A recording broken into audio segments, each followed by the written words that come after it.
Vamos a analizar el tema a continuación. Tulio Rodríguez, economista, me acompaña. Tulio, encantado. Buenas noches. Un placer, buenas noches. Encantado. José Mallea, director nacional estratégico de la Iniciativa Libre. Yo quisiera comenzar un poco con eso que veíamos en el reportaje, que se estaba haciendo una diferenciación entre lo que son, por ejemplo, compañías como eBay, que no están físicamente, no tienen una estructura, no pagan impuestos. Sin embargo, hay otras, se mencionaba Walmart, por ejemplo, que tienen cemento, tienen ladrillos, están físicamente y sí tienen que pagar. ¿Eso no es discriminación? Bueno, lo que sucede con este tema es que muchas de esas compañías que venden productos por eBay y por Amazon son empresas pequeñas. Y entonces Amazon y eBay no tienen necesariamente un edificio en ese estado, pero hay presencia de estos otros vendedores. Lo que sucede con este impuesto es que esto básicamente es un impuesto al consumidor. Le están subiendo los impuestos al consumidor en el peor momento. Ya tuvieron un subimiento de impuestos en sus salarios al principio de este año.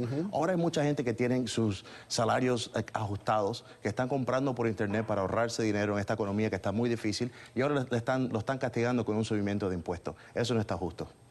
De nuevo, la misma pregunta. Cuando comparamos una empresa como Walmart con otra compañía, él decía que son pequeñas, pero hay algunas compañías de estas que son compañías virtuales grandes, mundialmente y dentro de los Estados Unidos. ¿Es justo esto?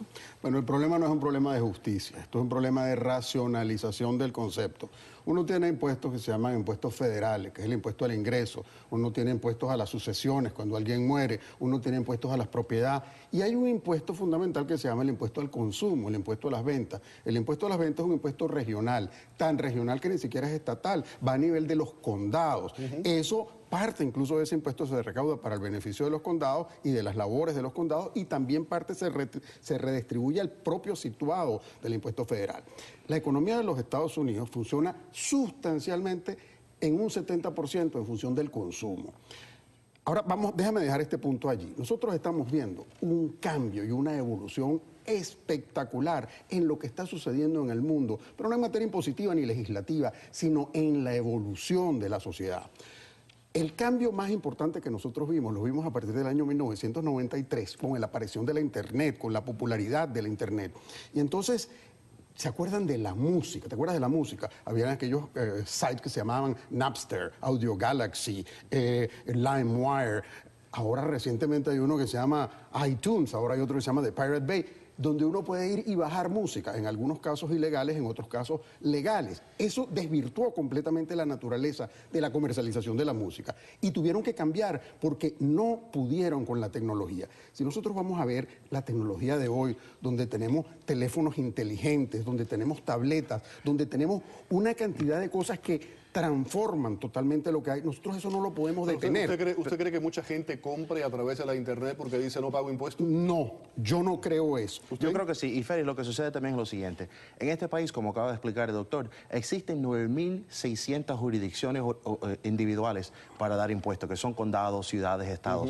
Una pequeña empresa ahora va a tener que ver cómo le va a pagar ese impuesto al Estado. La otra cosa que sucede, por ejemplo, si yo voy a una tienda aquí en Miami y compro un producto, pago un impuesto que se queda local, va al condado, va para mantener el servicio público.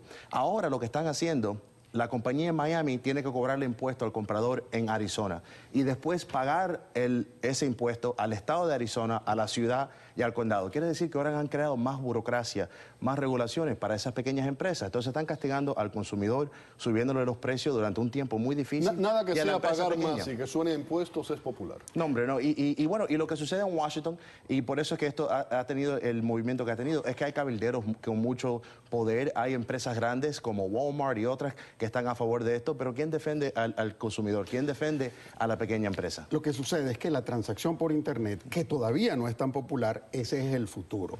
Uno cuando va a una transacción por Internet es una transacción eficiente. Uno tiene todos los modelos, los tamaños, el color, lo que uno quiere. Uno puede seleccionar todo el inventario y para el mismo distribuidor es incluso más eficiente porque puede hacer lo que se llama just in time, produce para ese momento lo que se va a consumir y todo es más efectivo. Entonces, el futuro es eso. Y si el futuro representa, como decimos, el 70% del consumo, de todo el movimiento global de la economía, no podemos decir que no vamos a pagar impuestos. Obviamente, el impuesto tiene que ser un impuesto racional. Porque ¿qué estoy recibiendo a cambio de eso? No estoy usando los automóviles, no estoy usando el servicio público, no estoy usando el estacionamiento, las carreteras. Luego el impuesto debe reformularse, no puede ser el mismo 6% o 8%, y tiene que tener una explicación, una sustentación diferente. En ese particular sí estoy de acuerdo que hay que ser muy específico, pero no podemos tener una actitud visceral de resistencia a no pagar impuestos. Tampoco podemos tener una actitud férrea de decir tenemos que pagar el mismo impuesto. Porque ciertamente todo ese cabildeo que existe, ciertamente toda esa burocracia que existe es bien compleja, y el solo hecho de cobrar ese impuesto de la forma tradicional no es necesariamente posible, y eso ahí sí hay que revisar la ley. ¿Qué número, teniendo en cuenta eso que dice Tulio, que tiene mucho sentido, qué número sería un número aceptable? Bueno, el año pasado los consumidores de la Florida se ahorraron $400 millones en compras que hicieron por el Internet y que no pagaron impuestos. Y a nivel nacional, el 67% de hispanos hicieron compras por Internet el año pasado, especialmente durante las Navidades. Y vamos a ponernos en el lugar de esas familias. Esto es una decisión muy difícil para ellos. Básicamente tienen que decidir qué es lo que no van a poder comprar ahora porque el impuesto ha subido. Y para las pequeñas empresas tienen que decidir cómo van a resolver este tema de regulación. Y lo que estamos viendo es que el gobierno federal y los gobiernos estatales, en vez de buscar una manera de crecer nuestra economía, de crear más empleos, busca maneras de crear más impuestos. Yo entiendo que no estás de acuerdo con él, pero él hablaba que no debería ser una misma cantidad como un 6 o un 8%. ¿Qué cantidad te parecería razonable? Es que no tiene sentido. Yo creo que 50%, mira, yo creo que la manera que deberíamos tener fairness o algún tipo de igualdad entre las pequeñas empresas y las empresas estas que pagan, es con competencia en el mercado, con el capitalismo, que busquen mejores maneras de llevar su producto al mercado, que busquen mejores maneras de manejar sus logísticas para que tengan ahorros, para así competir en el mercado, no subiéndole los impuestos a las personas, porque eso no tiene sentido.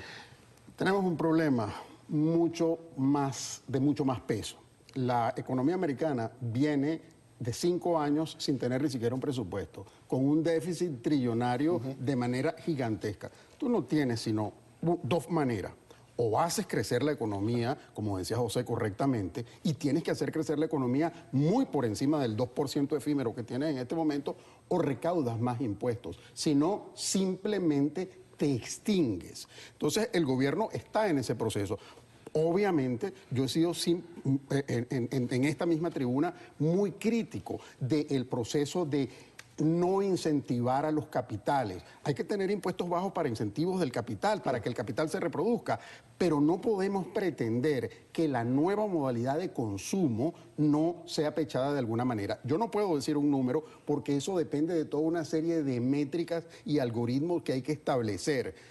Pero ese número no puede ser el número actual, tiene que ser un número significativamente menor del número actual, a menos que haya otro tipo de justificaciones de lo que se va a hacer específicamente con ese impuesto. Hemos explicado un poco el problema, dos ángulos diferentes. El Senado dijo que sí, dio luz verde, ahora eso está en la Cámara de Representantes, en la Cámara Baja. Que no pasa a la Cámara Baja. Yo creo que en la Cámara Baja ya el presidente de la Cámara ha dicho que esto va a ser muy difícil pasarlo y que hay muchos temas mucho más importantes. Hay otras cosas que están viéndose en Washington, el tema de la reforma migratoria, que es mucho más importante en mi opinión, y otros temas que tienen que ver. Yo creo que Washington tiene que enfocarse en reducir el tamaño del gobierno. Porque Tulio, ¿pasa o no pasa en la Cámara Baja? Yo creo que lamentablemente no pasa porque está mal planteado. Mal planteado. Exactamente. No tienen la estructura para pasar. Debe haber un impuesto y si quiero ser bien firme en ese planteamiento. Tulio, José, muchísimas gracias por haber estado aquí en el programa.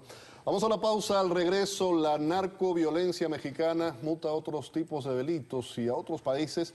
Y más adelante, la crisis económica en Venezuela afecta a rubros tan elementales como, por ejemplo, el suministro de papel sanitario. ¿Se imagina? Volvemos.